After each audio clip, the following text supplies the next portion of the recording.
ಪಹಲ್ಗಾಮ್ ದಾಳಿ ಬಳಿಕ ಭಾರತದ ಪ್ರತೀಕಾರಕ್ಕೆ ಪಾಕ್ ತಲ್ಲಣಿಸಿ ಹೋಗಿದೆ. ಸಿಂಧೂ ನದಿ ನೀರು ಸ್ಥಗಿತಗೊಳಿಸಿ ಮರ್ಮಾಘಾತ ನೀಡಿತ್ತು ಭಾರತ. ಇದೇ ವಿಚಾರವನ್ನ ವಿಶ್ವಸಂಸ್ಥೆಯಲ್ಲಿ ಪಾಕಿಸ್ತಾನ ಎತ್ತಿದೆ.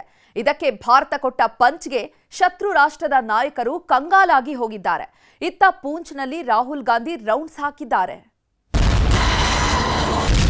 22 तारीख के हमले के जवाब में हमने 22 मिनट में सबसे बड़े ठिकाने तबाह कर दिए.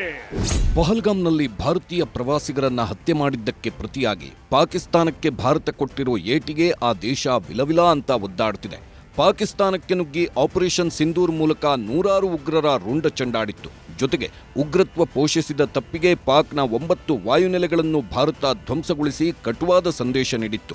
ಇದು ಮದ್ದುಗುಂಡಿನ ಪಾಠವಾದರೆ ಮತ್ತೊಂದೆಡೆ ಸಿಂಧೂ ನದಿ ನೀರನ್ನು ಸ್ಥಗಿತಗೊಳಿಸೋದರ ಮೂಲಕ ಅಲ್ಲಿನ ಜೀವನಾಡಿಯೇ ನಿಂತು ಹೋಗುವಂತೆ ಮಾಡಿತ್ತು. ಇದೇ ವಿಚಾರ ಮುಂದಿಟ್ಟುಕೊಂಡು ವಿಶ್ವಸಂಸ್ಥೆಗೆ ಹೋಗಿದ್ದ ಪಾಕಿಸ್ತಾನಕ್ಕೆ ಭಾರತ ಅಲ್ಲಿಯೇ ಸರಿಯಾಗಿ ಕಪಾಳ ಮೋಕ್ಷ ಮಾಡಿದೆ. ಈ ಮೂಲಕ ಜಾಗತಿಕ ಮಟ್ಟದಲ್ಲಿ ಪಾಕಿಸ್ತಾನದ ಮಾನವನ್ನ ಮತ್ತೊಮ್ಮೆ ಹರಾಜಾಕಿದೆ. 4 ದಶಕಗಳಲ್ಲಿ 20,000 ಭಾರತೀಯರ ಬಲಿ. ನೀರು ಕೇಳಿದ ಪಾಕ್ಗೆ ಚಳಿ ಬಿಡಿಸಿದ ಭಾರತ. ಪಹಲ್ಗಾಮ್ ಭಯೋತ್ಪಾದಕ ದಾಳಿ ಬಳಿಕ ಭಾರತ ಕೈಗೊಂಡ ಪಂಚ ನಿರ್ಧಾರಗಳಲ್ಲಿ ಸಿಂಧೂ ನದಿ ನೀರು ಸ್ಥಗಿತವೂ ಒಂದು. ಈ ಬಗ್ಗೆ ವಿಶ್ವಸಂಸ್ಥೆಯಲ್ಲಿ ಪಾಕ್ ತಕರಾರು ಎತ್ತಿದೆ. ನೀರು ಸ್ಥಗಿತದ ಬಗ್ಗೆ ವಿಶ್ವಸಂಸ್ಥೆಯಲ್ಲಿ ಭಾರತದ ನಿರ್ಧಾರವನ್ನ ಪಾಕ್ ಅಧಿಕಾರಿ ಪ್ರಶ್ನಿಸಿದ್ದಕ್ಕೆ ವಿಶ್ವಸಂಸ್ಥೆಯ ಭಾರತದ ಖಾಯಂ ಪ್ರತಿನಿಧಿ ಪರ್ವತನೇನಿ ಹರೀಶ್ ಅಲ್ಲಿಯೇ ಕಟುವಾಗಿ ಖಂಡಿಸಿದ್ರು. ಅಷ್ಟೇ ಅಲ್ಲ, ಭಾರತದ ಬಗ್ಗೆ ತಪ್ಪು ಮಾಹಿತಿ ನೀಡುತ್ತಿದ್ದೀರಾ ಅಂತ ಚಳಿ ಬಿಡಿಸಿದ್ದಾರೆ. ಅಷ್ಟೇ ಅಲ್ಲ, ಪಾಕಿಸ್ತಾನದ ಉಗ್ರ ನೀತಿಗೆ ಭಾರತ 4 ದಶಕಗಳಲ್ಲಿ 20,000ಕ್ಕೂ ಹೆಚ್ಚು ಜನರನ್ನ ಕಳೆದುಕೊಂಡಿದೆ ಅಂತ ಆಕ್ರೋಶ ಹೊರಹಾಕಿದ್ರು. India entered into the Indus Water Treaty 65 years ago in good faith. The preamble of the treaty describes that the treaty was concluded in a spirit of goodwill and friendship. Throughout the 6.5 decades, Pakistan has violated the spirit of the treaty by inflicting 3 wars and thousands of terror attacks on India.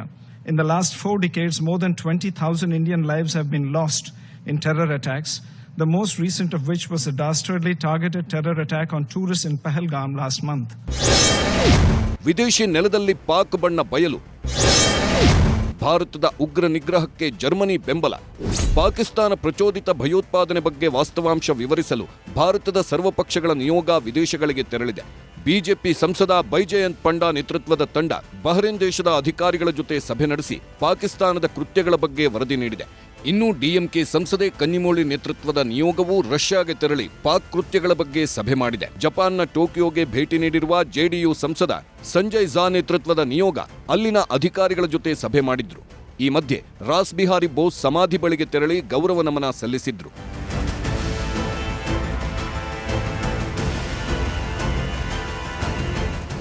ಈ ಮಧ್ಯೆ ವಿದೇಶಾಂಗ ಸಚಿವ S Jaishankar ಬರ್ಲಿನ್ನಲ್ಲಿ German ವಿದೇಶಾಂಗ ಸಚಿವ Johan ವಾಡೆಫುಲ್ ಅವರೊಂದಿಗೆ ದ್ವಿಪಕ್ಷೀಯ ಚರ್ಚೆ ನಡೆಸಿದ್ರು. ಈ ವೇಳೆ ಸಚಿವ ಜೈಶಂಕರ್ ಅವರೊಂದಿಗೆ ಮಾತನಾಡಿದ ಜರ್ಮನ್ ವಿದೇಶಾಂಗ ಸಚಿವ, ಭಯೋತ್ಪಾದನೆ ವಿರುದ್ಧ ತನ್ನನ್ನು ರಕ್ಷಿಸಿಕೊಳ್ಳುವ ಎಲ್ಲ ಹಕ್ಕನ್ನ ಭಾರತ ಹೊಂದಿದೆ. ಭಯೋತ್ಪಾದನೆಯ ವಿರುದ್ಧದ ಯಾವುದೇ ಹೋರಾಟವನ್ನ ಜರ್ಮನಿ ಬೆಂಬಲಿಸುತ್ತದೆ ಅಂತ ಹೇಳಿದ್ರು. ಪೂಂಚ್ನಲ್ಲಿ ರಾಹುಲ್ ಗಾಂಧಿ ರೌಂಡ್ಸ್. ಸಂಘರ್ಷ ಪೀಡಿತ ಜನರಿಗೆ ರಾಗ ಸಾಂತ್ವನ.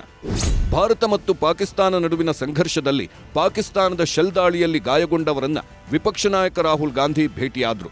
ಬೆಳಿಗ್ಗೆ ಜಮ್ಮು ವಿಮಾನ ನಿಲ್ದಾಣಕ್ಕೆ ಬಂದು ಅಲ್ಲಿಂದ ಹೆಲಿಕಾಪ್ಟರ್ ಮೂಲಕ ಪೂಂಚ್ ತಲುಪಿದ್ರು. ಶೆಲ್ ದಾಳಿಯಿಂದ ಹಾನಿಗೊಳಗಾದ ಕುಟುಂಬಗಳನ್ನ ಭೇಟಿ ಮಾಡಿದ್ರು. ಬಳಿಕ ಶಾಲಾ ಮಕ್ಕಳೊಂದಿಗೆ ಸಂವಹನ ನಡೆಸಿ ಧೈರ್ಯ ತುಂಬಿದ್ರು. ಶೆಲ್ ದಾಳಿಯಲ್ಲಿ ಹಾನಿಗೊಳಗಾದ ಗುರುದ್ವಾರ ಮತ್ತು ದೇವಾಲಯಕ್ಕೂ ರಾಹುಲ್ ಗಾಂಧಿ ಭೇಟಿ ನೀಡಿದ್ರು.